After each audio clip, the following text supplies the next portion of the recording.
जय हरी सखीनो. तर चला आपण राहिलेला ब्लाऊज कंप्लीट करूया. अस्तर जोडलेलं होतं. तर बघा आता आपण ब्लाऊज जोडून घेणार बाकीचा राहिलेला. तर बघा इथं कटोरी जोडायची आहे. तर 1.5 इंच आडवा आणि उभा आपल्याला 2.5 इंच घ्यायचा आहे आणि अशा पद्धतीनं टिप मारून घ्यायचे. तर इथं बघा मी अशा पद्धतीने टिप मारते आणि सेंटरला असंच फिरवून परत माघारी यायचं आहे. तर आपल्याला टिप उसवत नाही, त्यामुळं कटोरीला बघा पप किती छान येतं आहे. तर या पद्धतीनं आपण दुसऱ्या पण बाजूचं करून घेणार आहोत. इथे पण आपल्याला आडवं 1.5 इंच घ्यायचं आहे टक्स आणि उभा 2.5 इंच घ्यायचा आहे. तर बघा या पद्धतीने इथं पण आपल्याला त्याच पद्धतीनं करून घ्यायचं आहे. बघा सुई इथं व्यवस्थित ठेवून असं टिप मारून घ्यायचे. तर असं व्यवस्थित बघा दोन्ही पण आपल्या कटोरीला किती छान पप आलेला आहे. तर बघा अशा पद्धतीनं आपण दोन्ही कटोऱ्या बनवून घ्यायच्यात. तर बघा आता आपण दोन्ही कटोरे बनवून घेतल्या. तर साईड पार्ट घ्यायचा आपल्याला आणि कुठली कटोरी कुठल्याला बसते ते आपण आधी बघून घ्यायचं आहे आपल्याला समोरासमोर. आणि बघा साईड भाग खाली ठेवलेला आणि कटोरी वरती ठेवलेले. तर अशा पद्धतीनं आपण कटोरी व्यवस्थित जोडायचे. कटोरी गोल असल्यामुळं चून पडू शकते, तर तुम्ही व्यवस्थित जोडून घ्यायचे. आणि परत डापटीप पण आपल्याला लगेच देऊन घ्यायचे. डापटीप म्हणजे असं डबल टिप मारून घ्यायचे. हे बघा अशा पद्धतीने किती छान पप आलेला आहे. व्यवस्थित हाताने प्रेस करून घ्यायचं आहे. तर बघा आता आपल्याला दुसऱ्या पण भागाला अशा पद्धतीनं जोडून घ्यायचं. तर बघा माझे दोन्ही भाग जोडून झालेले आहेत. तर आता आपल्याला जे कटोरीला नॉच मारलेले आहेत ना, आपण आतून ते थोडे थोडे कट करून घ्यायचे. कारण ते थोडे थोड्या कट नाही केले तर ते अडकल्यामुळं कटोरी व्यवस्थित बसत नाही. तर बघा दोन्ही भाग माझे तयार झालेत. आणि आता ब्रेसपट्टी घेतलेली आहे. तर ब्रेसपट्टी पण आपली कुठल्याला बसते ना ती बघून घ्यायची की समोरासमोर भाग आला पाहिजे. आणि बघा जो भाग ज्याच्याबरोबर येतो तो भाग आपण घेऊन इथं जॉईंट करून घेणार आहे. तर बघा मी आता ब्रेसपट्टी खाली ठेवलेली आहे आणि साईड पार्ट आणि कटोरी जोडल्यावर ठेवून जोडून घेतलेला आहे आपण. तर बघा अशा पद्धतीने जोडून घ्यायचं आहे. आणि बघा वरतून आपण गुंडाळत आणून ब्रेसपट्टीच्या मध्ये ठेवायचं आहे आणि अशा पद्धतीनं परत ब्रेसपट्टी आपण अस्तर त्याच्यावरती ठेवून जोडून घ्यायचं आहे. तर आतल्या साईडला आपला जो कपडा राहतो ना तो अडकू नये म्हणून आपण व्यवस्थित तिथं काळजी घ्यायची. तर अशा पद्धतीने बघा नॉच मारून घ्यायचे, कारण आपले फिनिशिंग छान येते. तर अशा पद्धतीनं आपण बघा बाहेर काढून घ्यायचं आहे आपल्याला तिथून. ते अडकलं नसल्यामुळे छान बाहेर निघते. तर फिनिशिंगसाठी आपण खालच्या साईडला आपण ब्रेसपट्टीला फिनिशिंगसाठी टिप मारून घ्यायचे. तर बघा अशा पद्धतीनं आपण फिनिशिंगसाठी टिप मारून घ्यायचे.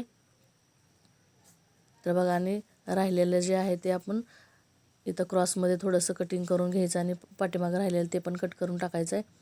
बघा दुसऱ्या पद्धतीनं तुम्ही पण ही पण त्याच पद्धतीनं आपण तयार करून घ्यायची दुसरी पण बाजू. तर बघा मी दुसरी पण बाजू कंप्लीट करून घेतलेली आहे. समोरासमोर दोन्ही बाजू ठेवल्यात. तर बघा आता आपल्याला गुंडीपट्टी जोडायची आहे. तर गुंडीपट्टी जोडायची. तर बघा मी इथं गळ्याच्या साईडचं निघालेलं कपडा जो होता अस्तरचा तो त्यालाच घेतलेला आहे. तो सरळ करून घ्यायचा आपल्याला. आणि बघा आता मी अर्धा इंच फोल्ड करून घेणार आहे. 2 इंचाची पट्टी घ्यायची आणि अर्धा इंच त्यात फोल्ड करून घ्यायचा आहे. मग 1 इंचाचं राहतं. तर बघा खाली सव्वासा ब्लाऊज ठेवायचा आणि उलटी पट्टी वरती ठेवायची. तर बघा अशीच आपल्याला टिप मारत जायचं आहे.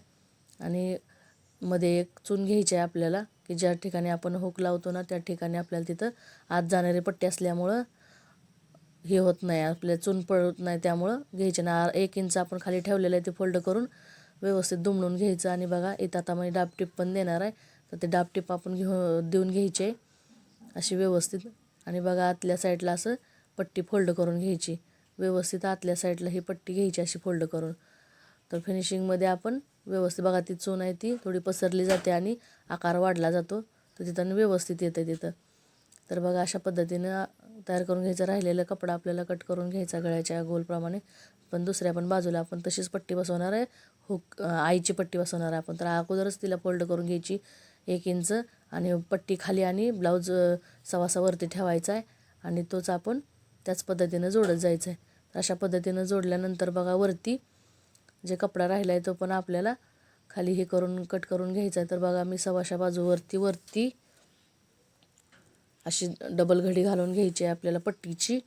आणि वरती पट्टी ठेवून आपल्याला आईची पट्टी तयार करून घ्यायची आहे. तर अशा पद्धतीनं मी वरती पट्टी बसवून घेतलेली आहे. तर बघा या पट्टीला असं जे राहिलेला कपडा आहे ना तो गळ्याच्या आकाराने आपण कट करून घेणार आहोत. तर बघा दोन्ही पट्ट्या आपण व्यवस्थित झालेत की नाही बघायचे. कमी जास्त झाली असली तर थोडासा आपण आकार देऊन कट करायचा आहे. तर इथं बघा मी जुळवून बघणार आहे. तर थोडंसं माझं जे हुक लावणार आहे ती पट्टी जास्त झालेली आहे, तर तिथं आपण ते थोडीशी आकार देऊन कट करून घ्यायचे. तर अशा पद्धतीने ही आकार देतच आपल्याला कट करायचा आहे. तर बघा आता बरोबर झालेला आहे. गळ्याला गळा व्यवस्थित बसलेला आहे. तर बघा मी आता इथं पाटीचे बघा इथं मी आता तिरक्या क्रॉस पट्ट्या काढून एक अस्तरची पट्टी तयार करून घेतलेली आहे.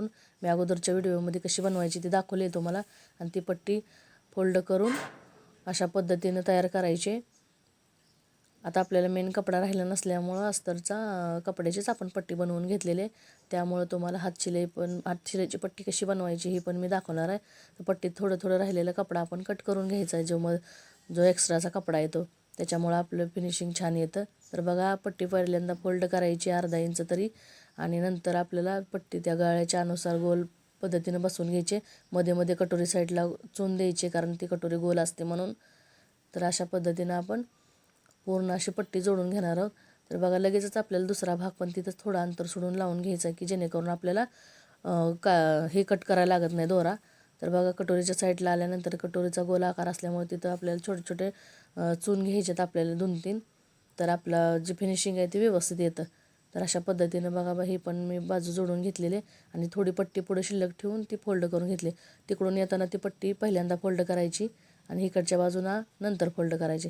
बघा आता इथं मी जे आतला कपडा एक्स्ट्रा राहिलेला आहे ना ते कट करून घेणार आहे, की जेणेकरून त्या पट्टीला जास्त आतमध्ये कपडा राहणार नाही. तर अशा पद्धतीने आपल्याला दाबटीप वरती मारून घ्यायची. ती पट्टीवर दाबटीप मारायचे, ब्लाऊजवर नाही मारायची. तर बघा अशा पद्धतीने मी पट्टीवरती टीप मारत जाणार आहे, दाबटीप. तर बघा दोन्हीला पण मी व्यवस्थित मारली आणि ती पट्टी आता बघा राहिलेले धागे दोरे आपल्या कट करून घ्यायचे. ती पट्टी आतल्या साईडला आता फोल्ड करून घ्यायचे.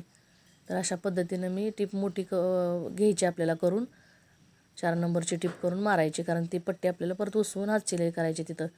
तर बघा ह्या पद्धतीनं मी दोन्ही पण बाजूंना अशा पद्धतीनं दोरा न तोडता दोन्ही पण बाजूंना मी पट्ट्या अशा बसवून घेतलेल्या. तर व्यवस्थित हाताने प्रेस करून ती आकार व्यवस्थित करून घ्यायच्यात आपल्याला, तर ती पट्टी आपली व्यवस्थित सेट होती. तर बघा अशा पद्धतीनं मी दोन्ही पण पट्ट्या हातशिलाई बनवायची आपल्याला ती, त्यामुळं ह्या पट्ट्या मी तयार करून घेतलेल्या आहेत मेन कपडा नसल्यामुळं. तर बघा माझ्या दोन्ही पण आता बाजू तयार झालेले आहेत. लाईक करा, शेअर करा आणि सबस्क्राईब करा. जय हरी.